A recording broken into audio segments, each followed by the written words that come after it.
للہ رب العالمین والصلاة والسلام علی سید المرسلین وعلی آلہ واصحابہ اجمعین۔ میں مولوی صدیق اکبر یوٹیوب چینل اسرا ٹی وی سے صفحے کی دوسری لائن کے آخر سے۔ اس سے چند روز بعد حضرت کی قیام گاہ پر جو اب سونی ہو چکی تھی، ایک دن علماء اکرام کا بہت بڑا مجمع تھا کہ حضرت شیخ الہند رحمہ اللہ کی تحریک آزادی کا ذکر چھڑ گیا۔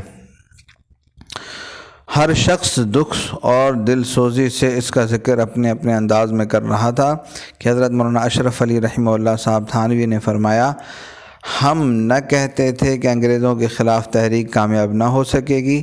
یہ بات سن کر مجھے بہت صدمہ ہوا۔ میں نے کہا، حضرت جی، یہ تو اپنوں کی وجہ سے ہی ناکامی کا منہ دیکھنا پڑا۔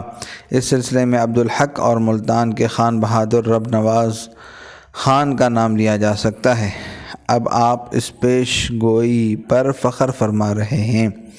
یہ سن کر مولانا سندھی رحمہ اللہ بہت خوش ہوئے اور فرمایا، میاں صاحب، آپ نے کلمہ حق کہہ کر ہمارا دل ٹھنڈا کر دیا۔ خدا آپ کو اور مولانا سید حسین احمد مدنی کو اپنی بے پایہ رحمتوں سے نوازے۔ یہ بزرگ ایک بار پھر بغل گیر ہوئے۔ اس وقت ہر دو کی آنکھوں سے حسرت و یأس ٹپک رہی تھی۔ سلام اور دعا کے بعد کچھ غمگین سے ایک دوسرے سے رخصت ہوئے۔ میاں صاحب اور حضرت مدنی رحمہ اللہ کے گھر کے درمیان کچھ فاصلہ ہے۔ واپسی میں ذرا تیز قدموں سے چل رہے تھے۔ کچھ دیر تو مولانا سندھی رحمہ اللہ بالکل گمسم رہے، پھر خود ہی مہر سکوت توڑی اور فرمایا، انور، تمہارے اور تمہاری عمر کے نوجوانوں کے لیے ہماری یہ نصیحت ہے کہ دور حدیث شریف کے بعد BA کے اسٹینڈرڈ تک انگریزی زبان میں استعداد جب تک بہم نہ پہنچا لو، عملی زندگی میں قدم نہ رکھنا۔ پھر حضرت سندھی رحمہ اللہ نے فرمایا، ہمارا تجربہ ہے کہ دارالعلوم کا نصاب پڑھنے کے بعد نوجوانوں میں بے پناہ صلاحیتیں پیدا ہو جاتی ہیں اور کسی یونیورسٹی کے تعلیم یافتہ فضلاء سے ان کا ذہنی ارتقاء کسی طرح کم نہیں ہوتا، بلکہ ہم تو تجربے کے بعد انہیں فائق سمجھتے ہیں۔ یہ علمی مرتبہ فنون کی کتابیں اور درجہ تکمیل جس میں حجت اللہ البالغہ شامل ہو سمجھ کر پڑھی گئی ہوں، تب نصیب ہوتا ہے۔ اب صرف انگریزی زبان کا پردہ بیچ میں حائل رہتا ہے اور ڈائریکٹ میتھڈ کے اصول پر عمل کیا جائے تو یہ چند ماہ کی بات ہے۔ اگر ہمارے طلباء ذرا ہمت کر کے اسے بھی چاک کر ڈالیں تو پھر یہ آج بھی ہر میدان میں اپنی غیر معمولی صلاحیتوں کا لوہا منوا سکتے ہیں۔ پھر ذرا بلند آواز میں فرمایا، سنو انور، دارالعلوم دیوبند جو حضرت نانوتوی رحمہ اللہ اور شیخ الہند رحمہ اللہ کی بے مثال قربانیوں کا ثمر شیریں ہے، اگر دارالعلوم کے طلباء نے ہماری اس تجویز پر عمل کیا تو ہم یقین سے کہہ سکتے ہیں کہ مستقبل کے آزاد ہندوستان میں ایک فاضل دیوبند صدر جمہوریہ اور ایک وزیر اعظم کے عہدے تک ضرور پہنچے گا اور مسلم ممالک بالخصوص عرب ریاستوں میں سفیر تو صرف ہمارے علماء ہی جانے چاہیے۔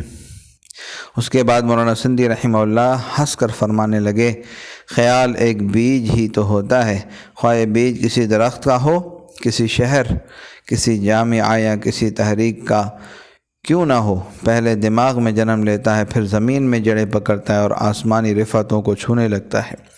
اور اب جب کہ آستانہ مدنی چند قدم پر تھا تو مولانا سندھی رحمہ اللہ نے فرمایا، اور ہماری دوسری نصیحت بلکہ وصیت یہ ہے کہ مولانا سید حسین احمد مدنی رحمہ اللہ یا اپنے والد مولانا احمد علی رحمہ اللہ سے ذکر قلبی کرنے کا طریقہ معلوم کر لو، پھر تمام عمر تم اور تمہاری عمر کے نوجوان کم از کم 1 گھنٹہ یومیہ ضرور لطیفہ قلبی کا ذکر کریں۔ اس کی برکت سے انشاءاللہ کسی دجل اور دجال کا کبھی اثر نہیں ہوگا۔ جب ہم آستانہ مدنی پر پہنچے تو یہاں خوب گہما گہمی تھی۔ مہمان خانے میں دسترخوان چنا جا رہا تھا اور حضرت مدنی آیا ہی چاہتے تھے کہ مولانا سندھی رحمہ اللہ نے بیان کو مختصر کرتے ہوئے فرمایا، دیکھو انور، اس میں ذات اللہ کا خوب دل لگا کر ذکر کرنا۔ جس کثرت سے ذکر الہی کرو گے، خدا نے چاہا تو اسی نسبت سے اعتماد علی اللہ، پھر اس کے نتیجے میں اعتماد علی النفس پیدا ہوگا۔ لیکن طبیعت میں اسی درجہ خود اعتمادی کے باوصف جب کبھی کسی کام کی ابتدا کرو تو پہلے اسے عقل و خرد کے ترازو میں تولو، جذبات اور محض ظن و تخمین کی بنا پر کوئی فیصلہ ہرگز نہ کرو۔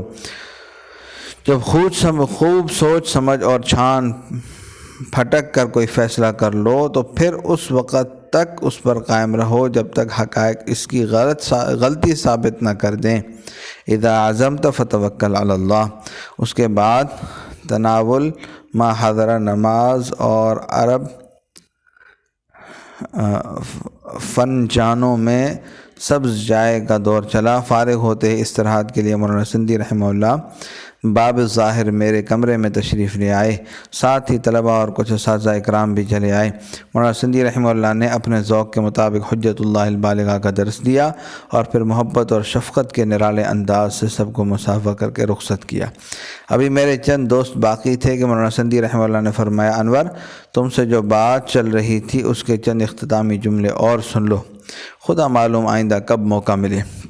پھر فرمایا، انسان کی زندگی اس کے مقاصد جلیلہ کی زندگی سے ہمیشہ کم ہوتی ہے، وہ کتنی ہی طویل عمر کیوں نہ پالے، بالآخر اسے دنیا سے کوچ کرنا ہے۔ دنیا میں ہر چیز کی ایک عمر طبعی ہوتی ہے، اسی طرح بڑے مقصد کی بھی ایک زندگی ہوتی ہے، لیکن یہ ہماری زندگی سے علیحدہ ہوتی ہے، جس پر موت طاری نہیں ہوتی، مگر ایک مخصوص زمانے کے بعد اس کی وقت کم ہو کر بالکل ختم ہو جاتی ہے۔ اور ہوتا یہ ہے کہ عظیم تر مقاصد کے لیے کچھ لوگوں کو قدرت اعلیٰ استعداد اور غیر معمولی صلاحیتیں ودیعت فرما دیتی ہے، جو اس مہم کو سر کرنے کے لیے بھرپور کوشش کرتے اور پھر دوسروں کے لیے جگہ خالی کر دیتے ہیں۔ اسی کو ہم تقدیر اور مشیت الہی قرار دیتے ہیں۔ بے شک انسان اپنی عمر طبعی گزار کر رخصت ہو جاتا ہے، لیکن ہر شخص اپنے عمل کے خیر و شر میں ہمیشہ زندہ رہتا ہے مگر فنا نہیں ہوتا۔ ایک طبعی دنیا میں، دوسرا روحانی و اخلاقی زندگی میں اس فرق کے ساتھ خیر و شر کتنے ہی اضافی کیوں نہ قرار دیے جائیں، لیکن اپنے خواص و نتائج کے اعتبار سے ایک بہرحال خیر اور دوسرا بہرطور شر ہے۔ مصر میں اسیران فرنگ سے سوالات۔ 18 ربیع الاول 1335 ہجری مطابق 12 جنوری 1917 کو اسیران فرنگ برطانیہ کا یہ مختصر قافلہ جدہ سے روانہ ہوا اور 4 دن بعد یعنی 16 جنوری 1917 کو سوئس پہنچا اور وہاں سے قاہرہ پہنچا۔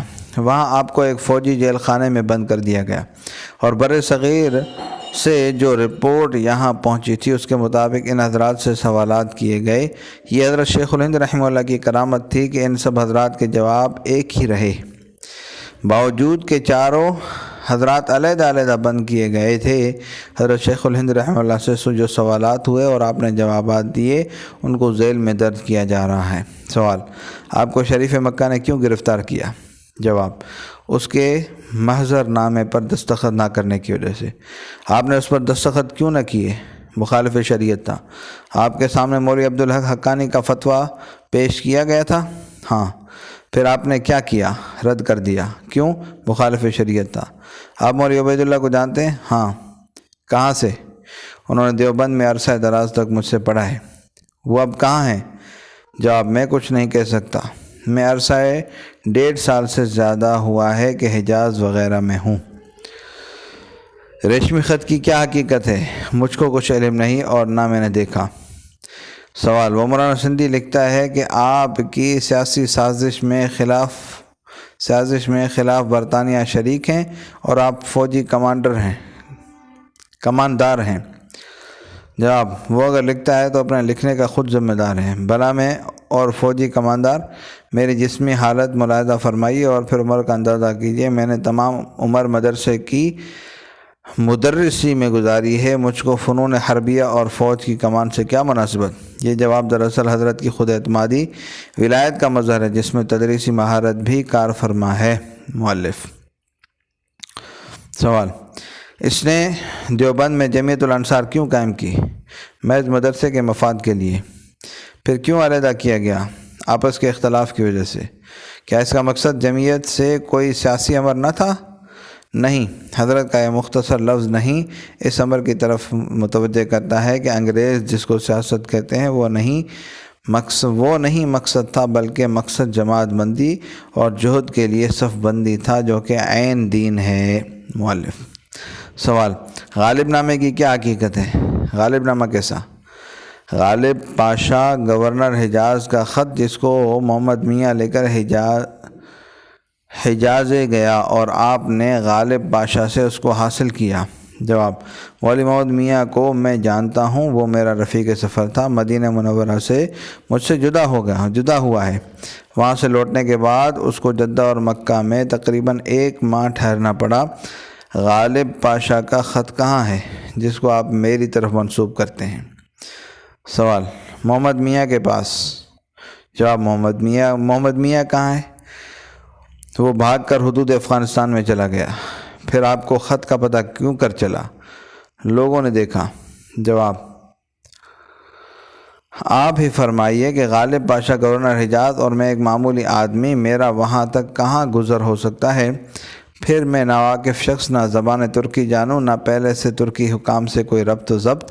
حج سے چند دن پہلے مکہ معظمہ پہنچا، اپنے امور دینیہ میں مشغول ہو گیا تھا۔ غالب پاشا حجاز کا اگرچہ گورنر تھا مگر طائف میں رہتا تھا۔ میری وہاں رسائی نہ حج سے پہلے ہو سکتی تھی نہ بعد از حج۔ یہ بالکل غیر معقول بات ہے، کسی نے یوں ہی اڑائی ہے۔